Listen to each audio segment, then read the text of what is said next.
Hi there, welcome to the video. Let's talk Boro tanks today.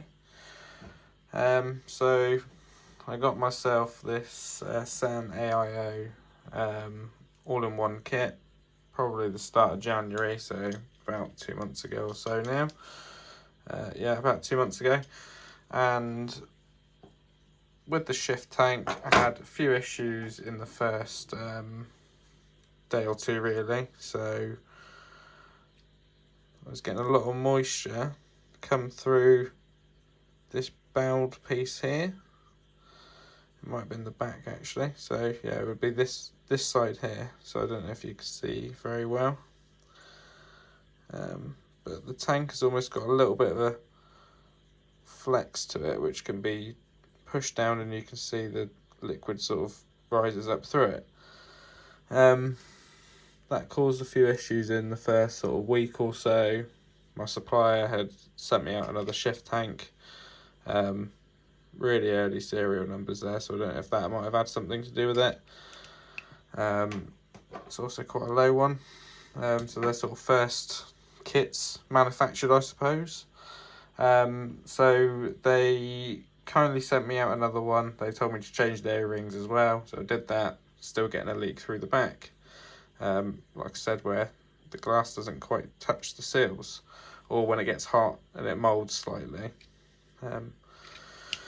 Yeah, so that was a pain in the backside, so they sent me out another one. Was fine for maybe a day or two, but the same slightly bowed tank, so when it gets hot, I presume that causes the liquid to flow through it, and then you end up with a liquid just around about that serial number height. So it's not coming through the coil, it's not condensation, because usually condensation would form on this part, with the ventilation or the intake being here, and here as well. So usually you will see the condensation pushed up against here, whereas on this one, yeah, I was getting the same leaking issue with the O-rings. So what did I do? I went and did a little bit of research, and I picked myself up a TMD Boro, which was initially great for about a week, I would say. It's got these cool little cotton sort of things within the reservoir which will actually help soak up condensation, but what I found is that there would be a little pool forming down here in this corner here, and that would also leak to the point where I'll insert some photos if I can find them as well, to where there's liquid all around this, all the way down around the face as well, and there'd be like down here as well, so could potentially have gotten into the battery reservoir if I hadn't found that as well. So yeah, that was one of the issues with that one. I've since changed the coils because I was using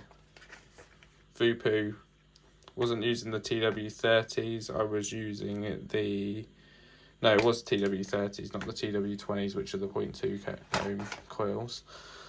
So they recommended that I use the TMD coils that came with the tank in this box here. So I did that. All was well for maybe a day or two. Much better than the shift tank, I would say, but still getting some leaks to the back.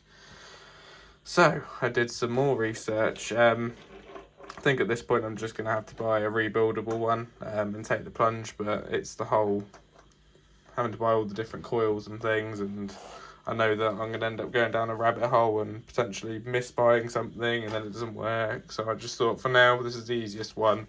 I've come from pod devices like the Vupu E60.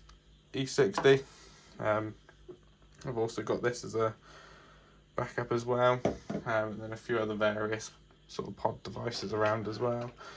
So then I got these two. This one is the Vpon Tighter X. So you buy this one as a tank. It was $3.99 from Evolution Vapors, or Vaping, either one. Who have been really good with my shift tanks. They've been sort of trying to liaise with cloud vapors and get the tank sorted as well, but they eventually couldn't come to any decision, and kindly issued me a partial refund so I can go and get this TMD tank, which I'm now going to be returning as well, because they've said that there might be a potential fault with it. So that'll have to be sent back for testing. So I've bought these two. Paid about £30 to get some coils and this as well. And then I'll just start with the issue that I've run into with the UB one. I thought it was going to be a case of pop a coil in here, very easy. See, I've just tried to wash it out. Pop the coil in there, and then that's your airflow here. This comes off, and it's just a couple plastic prongs. So yeah, the coil will go in here. The only issue is it requires a sort of spring-loaded contact point there, which would then, if I unscrew this and pop this in, so the coils are just slightly shallower than the end of this, so the coils wouldn't make contact with this, which is a pain in the backside. So luckily I've got the Ayrshire, I think it's the Ayrshire Quest Pro or something, from Lost Vape as well. So luckily I can still use these coils here in this tank. So I've still got a use case for these. It's just that this was now a waste of £6 or so, due to it not fitting. That was my own stupid fault, I suppose. Probably should have looked at a video beforehand, made sure, but still, it's advertised as a Boro tank. You would think that it would fit. It does fit, but it just doesn't have those springs.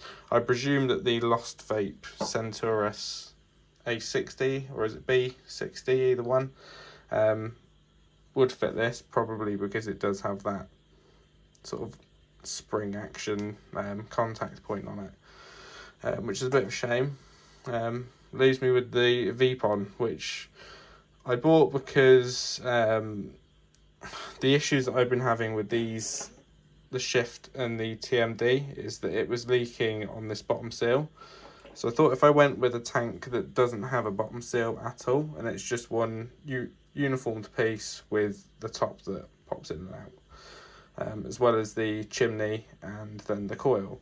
So the coil doesn't go into anything. You get a tiny, tiny little sort of ring which has got grooves in it, and that just pops straight over here, and then you can adjust your airflow by twisting that onto the coil, as you can see there. This has been fine, but today I have got a little bit of moisture in the tank. Nothing near what the TMD or the Shift had. Just maybe like a little bit of spillage here. It was gurgling a little bit as well, so I don't know if it had just been left funny. But yeah, that's overall not a great experience with Boros. I think I'm probably going to have to be starting to get RDAs, and ones that ideally have the atomizer section at the top of the tank, so up here, or sorry, down here, and then have the liquid up here, and potentially have like a top opening one like the VPON as well, because I've just found that these just don't seem to work very well under high heat, and if you're out and around and you don't have sort of tissue papers on you and things to be able to wipe it up every day, it does become quite annoying when you do check and you sort of see the liquid nesting in there. Obviously don't want to get it on your clothes because it's quite hard to get out in the wash. And then this one was the same story. I bought it because it was a uniform piece. Hopefully wouldn't get any leaking, and the only possible leaking could be through the top or through the coil itself. But yeah, that one obviously didn't work because it's not got the springs that the Lost Vape one does. So yeah, that's about my my review so far on Boros. Not the best, but I'll be keeping an eye out and seeing what's coming around the corner. For now, I'm probably just going to have to stick with this. The flavour's not the best. I do sort of prefer the P&P coils, and the TMD mods coils were good, but again, still had the leaking issues. The ones that came with the Shift, so the VC coils, I didn't really like. They seemed to burn out within like a couple of days as well. These taste pretty good in my Sequest, so that's a recommend. Nice sturdy vape. This takes 2 1700s. Some Molly cell ones I've got there. 400 milliamp hour. Some chunky battery. So I've got a couple of those just from when I used to run this vape quite a bit. As you can see, it's quite scuffed and used at the moment.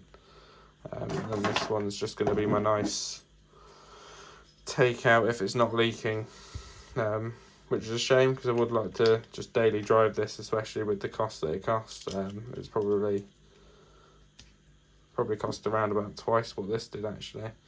And then obviously including how much I'm then deep into tanks, coils, which I can't even use in it. It's not great, so we shall see. But yeah, keep posted, let me know what you think. If there's any tanks that you can recommend that are ideally pre-made coils, just because I can easily bring a spare one of those in my bag if I'm ever going anywhere. So it just works nice and easy for me, but I think I may need to start going down the rebuildable route, just so I'm not going to run into the issue of having a leaky pocket or moisture sort of coming up through the vape when you're toking it as well. But yeah, thank you very much for watching. Take care. Bye.